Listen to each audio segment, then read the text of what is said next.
இப்போ எல்லாரும் மனப்பாடம் பண்ணுங்க. சொல்லுங்க ஹரே கிருஷ்ணா. சத்தமா கையை உயர்த்தி சொல்லுங்க ஹரே கிருஷ்ணா. கிருஷ்ணா கிருஷ்ணா ஹரே ஹரே, ஹரே ராமா ஹரே ராமா, ராம ராமா ஹரே ஹரே. கைக்கு போடுங்க. இப்போ ஃபர்ஸ்ட் முதல்ல நிற்கிறான், ஆனால் மந்திரம் கரெக்டாக சொல்லிட்டான்.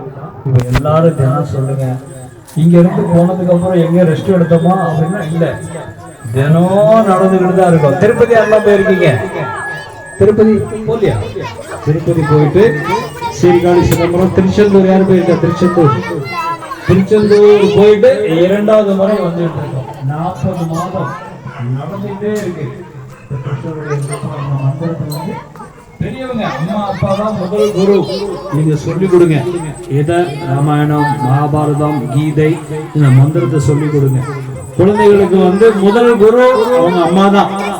நீங்க என்ன சொல்லி கொடுக்குறீங்களோ அதை கேட்பாங்க. அதனால என்ன சொல்லி கொடுக்கணும்?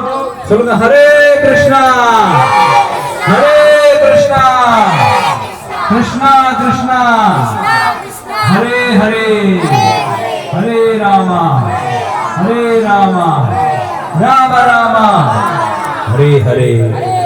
நாங்க போகும்போது பல சமுதாயத்துல பெற்றோர்கள் வருத்தப்படுறாங்க. என் பையன் என் வீட்டுக்காரங்க போதை வஸ்துக்கு அடிமை ஆயிட்டாங்க அப்படின்னு. பெரியவங்க குழந்தைங்க முன்னாடி பீடி சிகரெட் குடிக்க கூடாது.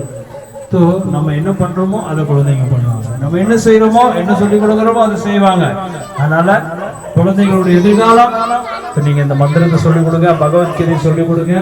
எல்லாருக்கும் புஸ்தகமும் கங்கா தீர்த்தமும் வழங்கப்படுது. துளசி செடி வீட்டுல வைங்க.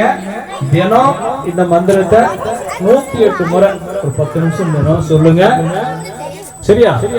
ஹரே கிருஷ்ணா. தீர்த்தம் வாங்கிக்கோங்க. காளியம்மன் கோயில இருந்து நாளைக்கு இந்த கிழமை ஒன்னு கொடுங்க. இந்த புஸ்தகத்துல மகாமந்திரம் இருக்கு. அதை தினம் எல்லாரும் சொல்லுங்க. உயர்ந்த நன்மையை அடையலாம்.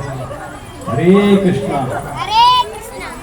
ஹரே கிருஷ்ணா ஹரே கிருஷ்ணா, கிருஷ்ண கிருஷ்ணா ஹரே ஹரே,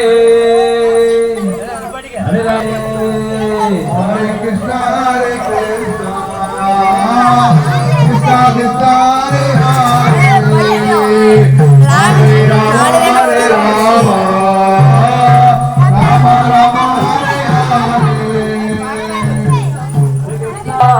ராம ராமா ஹரே ஹரே.